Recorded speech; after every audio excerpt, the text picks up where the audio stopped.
নমস্কার বন্ধুরা, কেমন আছেন? আশা করি সবাই ভালো আছেন। মায়ের কিচেনে আপনাদের স্বাগতে। আমি আপনাদের জন্য নিয়ে এসেছি ব্রেডের গোলাপ জামুন। যদি বন্ধুরা ব্রেড দিয়ে এত সুন্দর গোলাপ জামুন বাড়িতে তৈরি করা যায় তাহলে আর দেরি কেন? চলো বন্ধুরা বানানো শুরু করি। আমি এখানে ব্রেড নিয়েছি, ব্রেডগুলোর চারিপাশটা কেটে নেব।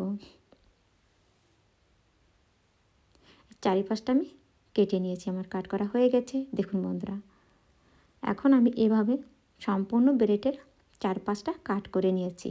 আমার কাট করা হয়ে গেছে। আর এগুলোকে এক সাইডে রেখে দিয়েছি। একটি বাটিতে এভাবে আমি হাত দিয়ে ছিঁড়ে ছিঁড়ে নিয়েছি ব্রেডগুলো, কারণ ব্রেডগুলো তো নরম, সহজেই ছিঁড়া যাচ্ছে। আপনারা চাইলে এটা মিক্সারেও পিষে নিতে পারেন।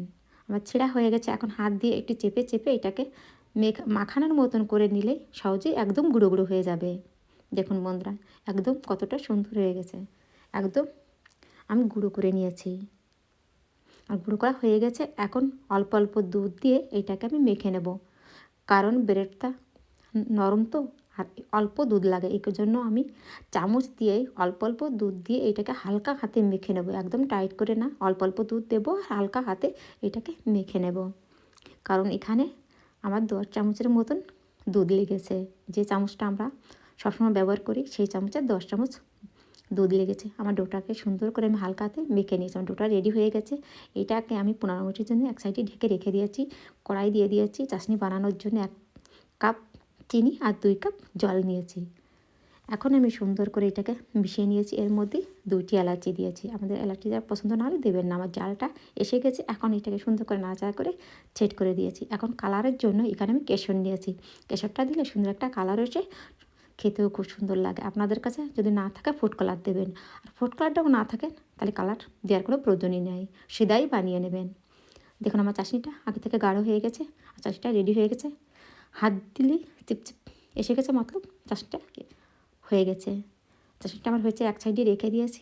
আর এদিকে আমার ডোটাও রেডি হয়ে গেছে। আর একটু এটাকে সুন্দর করে মেখে নিয়েছি। এটাকে সুন্দর করে মেখে হাত দিয়ে একটু চেপে চেপে লম্বা বানিয়ে নিয়েছি। এখন এটাকে আমি ছিঁড়ে ছিঁড়ে নেব। এটা কাটবেন না, ছিঁড়ে নিলেই ভালো হয়। এভাবে করে আমি ছিঁড়ে নিয়েছি। তারপর হাত দিয়ে গোল গোল করে বানিয়ে নিয়েছি। দেখুন গোলাপ জামুনের শেপটা আমি ছোটো ছোটো করেই বানিয়েছি। বানানো হয়ে গেছে। এদিকে চাশনিটা আমি একটা বাটিতে নামিয়ে নিয়েছি। আর এদিকে গ্যাসে একটি প্যান আমি বসিয়ে দিয়েছিলাম তেল দিয়ে।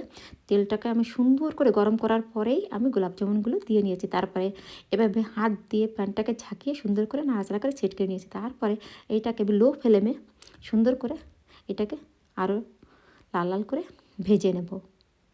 আমার ভাজা হয়ে গেছে। এখন এগুলো তুলে নিয়েছি। এখন আমি চাশনির ভিতরে দিয়ে দেব।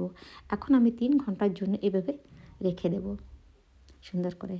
আর রেসিপিটি পছন্দ হয় লাইক, শেয়ার, কমেন্ট ও সাবস্ক্রাইবার করে দেবেন বন্ধুরা।